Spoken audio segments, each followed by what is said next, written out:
Hi students, chapter 8, exercise 8.3, question number 1 and 2 kind of solution. So question number 1, evaluate limit of g of x comma y. X comma y tends to 1 comma 2 if their limit exists where g of x சார்பு கொடுத்துக்கிறாங்க. Okay, சார்பு கொடுத்துட்டு இந்த எல்லை மதிப்பு இருக்குமானால் இதனுடைய எல்லை மதிப்பை மதிப்பிடுவேன்னு கொடுத்துக்கிறாங்க.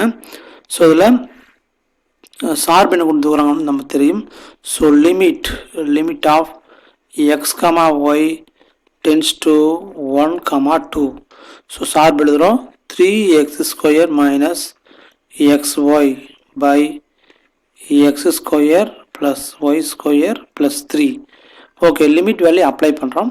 ஸோ எக்ஸுக்குவலாக 1 ஒய்க்குவலாக 2ன்னு நம்ம சப்ஸ்டிட் பண்ணுறோம். ஓகே, அப்போ 3 இன்ட்டு எக்ஸுக்குவலாக 1ங்கும் போது 1 ஸ்கொயர்.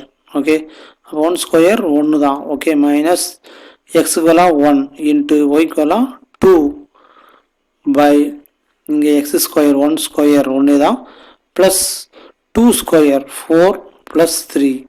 ஸோ ஃபைனலாக இங்கே 3 இன்ட்டு 1 3 மைனஸ் 2 பை இங்கே வந்து 8ன்னு கிடைக்குது. ஸோ ஃபைனல் ஆன்சர் நமக்கு என்ன கிடைக்குதுன்னா 1/8ன்னு கிடைக்கும். ஸோ நமக்கு தேவையான answer 1/8.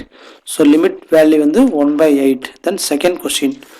Second, evaluate limit of x comma y tends to 0 comma 0 cos of இந்த function x square x cube plus y square by x plus y plus 2 if the limit exists. அதாவது எல்லை மதிப்பு இருக்குமானால் எல்லை மதிப்பை மதிப்பிடுங்கன்னு கொடுத்துக்கிறாங்க. ஸோ நமக்கு limit y plus 2 அப்படின்னு சொல்லி கொடுத்துருக்குறாங்க. ஓகே, ஸோ இதில் லிமிட் வேல்யூ அப்ளை பண்ணுறோம். So cos of x equal 0 y equal 0. So 0 plus 0. So numerator term total 0 தான். 0 plus 0 0 தான். So இங்கேயும் 0 இங்கே 0 plus 0 plus 2. So final answer எழுதுறோம் cos of இங்கே 0 by 2 கிடைக்கும். ஸோ இப்போ 0 by 2 என்ன கிடைக்கும் நமக்கு 0 தான். ஸோ cos 0 வேல்யூ என்ன கிடைக்குது? cos 0 வேல்யூ 1 நமக்கு தெரியும். ஓகே, அதாவது cos 0 கோணனுடைய மதிப்பு வந்து 1 நமக்கு தெரியும். அதோட ஆன்சர் வந்து லிமிட் வேல்யூ 1 நமக்கு கிடைச்சிருக்கு. ஸோ இதுதான் நமக்கு தேவையான செகண்ட் கொஸ்டினுக்கான ஆன்சர். அதாவது லிமிட் வேல்யூ 1. தென் ஃபர்ஸ்ட் கொஸ்டின் ஆன்சர் 1/8 நமக்கு தெரியுது. தேங்க்யூ.